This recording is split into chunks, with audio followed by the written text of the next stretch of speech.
This comes from the Ask Reddit subreddit from the user Vecchio, and it was posted 12 years ago. Longer than our relationship. By a smidge, yeah.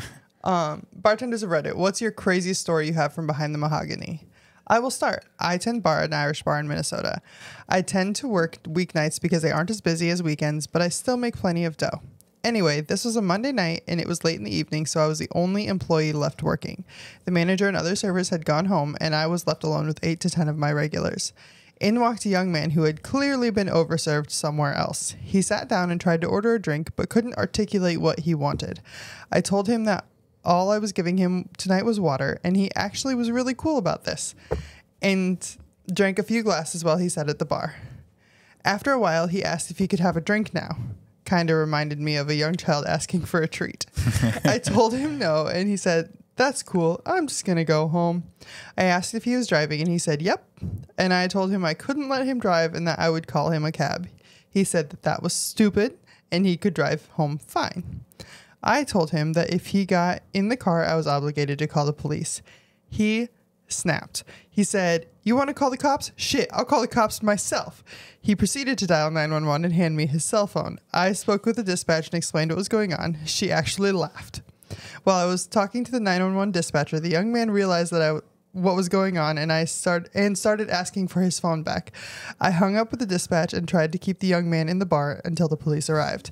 He was getting very angry, so I finally gave him his phone back, and he ran out of the bar and climbed into his car, peeling out of the parking lot and through 2 red lights. Oh, jeez. 2 seconds later, 4 squad cars came flying down the street and proceeded to pull him over. Kid calls the cops on himself, gets a DUI. Woof. Yeah. Actually, we might have read that one. I don't know. If it does, it doesn't matter. Like, I know I read it to you after the last episode, and you said that I had not read it. You were very adamant that I had not yet read that story. Okay, so maybe that's what I'm remembering. So, but I swear I read it. So if this is the second time you guys heard that story, I apologize. But we're going to keep going with it because we can't remember.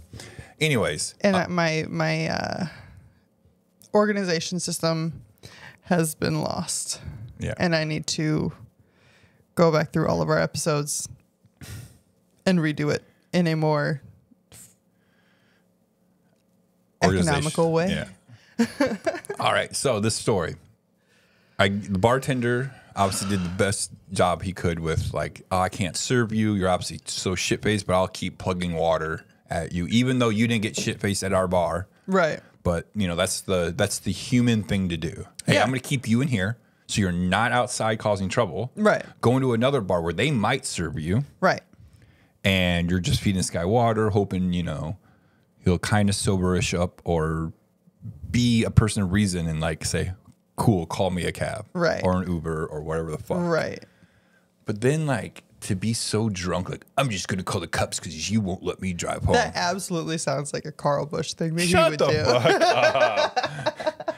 Okay, maybe back in the day, but like, you tell me I can't do something and you're going to do something else. Well, watch, I'll do it myself. That absolutely is a Carl Bush thing. that is humans in nature. No. Parents say, "Don't do that," and you go do it anyways. Okay, but like at some point, your frontal cortex develops.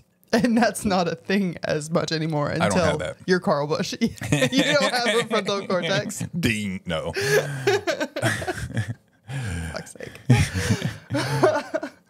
I don't know. Like, I mean, it's funny then because like he realized, "Oh my God, I fucked up. Now I'm gonna run away." Skeet, skeet, skeet. And then, man. I mean, yeah, there's really not much to it. I mean, I think that I'm going to start with rating the story. I think it's a 5. Yeah, because it's timing. And nobody has ever, in my knowledge, I mean, that's the first story I've heard of somebody calling the cops on themselves. Right. And then it's like instant karma. Right. I love instant karma. I don't know any. It's not exciting. No. I was going to make an analogy, but this analogy probably isn't right to say. But it's a statistic out there.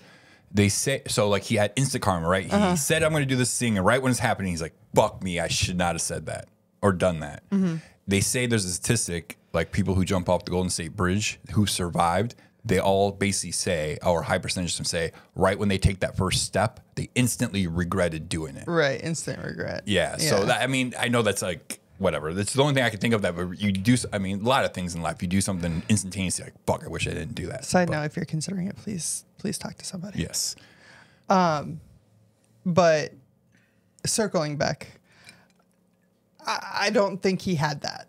I don't think that he immediately was like, oh shit, I fucked up. I think it came after the cuffs are slapped on him. So Well, he somebody said did he it. checked his phone back when the bartender. Oh, he you're realized, talking about calling. Yeah, when he called the bartender. I thought you were talking about him getting behind the wheel of the car. No, he's regretting to say, Yeah. I'm going to call the cops. That's fair. And that's what I'm saying. That's the regret. Sorry. Yeah, I thought that's what we were talking about. But anywho, yeah, I mean, the story's pretty straight up. I mean, I guess, yeah, you're right. Like a 5. It's has, like- it's all of the components put together. Kid calls the cops on himself. Bartender did exactly what the bartender should have done. And kid got instant karma. Like all of the things happened in the perfect situation to make this story a 5. Yep. Yeah. And it's hilarious. Like, man. If I had to call you, Can you imagine seeing those 4 squad cars? Like, I just think of sitting at the riverboat and having a kid walk out, like from the end of the bar, like by the doors, and having a kid walk out and get into his car, and then all of a sudden you see. You know what scene I'm thinking of in Goonies at the very beginning when he's eating pizza and a milkshake and the chase goes by him. He's like, "Oh my god!" Yeah, I mean, that would be hilarious, yeah, it would be, like as long as no one got hurt in that situation, right? And it doesn't sound like anybody did. No, he just blew himself up and then eventually probably said, "Fuck me," right? But yeah.